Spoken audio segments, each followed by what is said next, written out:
కథ పేరు మాయాబొమ్మ. ఒకప్పుడు చిన్న ఊరిలో చిన్ను అనే బాలుడు ఉండేవాడు. అతనికి బొమ్మలు చాలా ఇష్టం.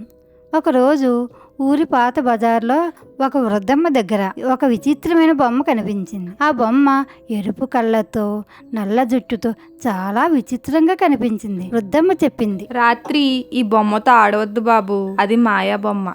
కానీ చిన్ను వినలేదు. రాత్రి 12 గంటలకి బొమ్మను తీసుకుని ఆడటం మొదలుపెట్టాడు. అప్పుడు గాలి ఒక్కసారి బలంగా వీచింది.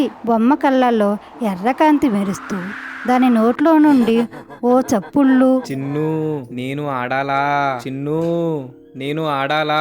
చిన్ను భయపడి బొమ్మను పాడేశాడు. బొమ్మ నేల మీద పడగానే దాని కళ్ళు వెలుగు ఆగిపోయింది. మరుసటి ఉదయం చిన్ను ఆ బొమ్మను తిరిగి బజార్లో వృద్ధమ్మ దగ్గర పెట్టి, క్షమించండి అమ్మా అన్నాడు. వృద్ధమ్మ నవ్వుతూ చెప్పింది, బాగా చేసావు బాబు, కొన్నిసార్లు భయమే మనకు జ్ఞానం నేర్పుతుంది. పాఠం: ఏది అర్థం కానిదో దానితో ఆటలు ఆడకూడదు, పెద్దవారి మాట వినాలి. ఈ కథ మీకు నచ్చినట్లయితే లైక్ చేయండి. మరిన్ని కథల కోసం మన ఛానల్ని సబ్స్క్రైబ్ చేసుకోండి.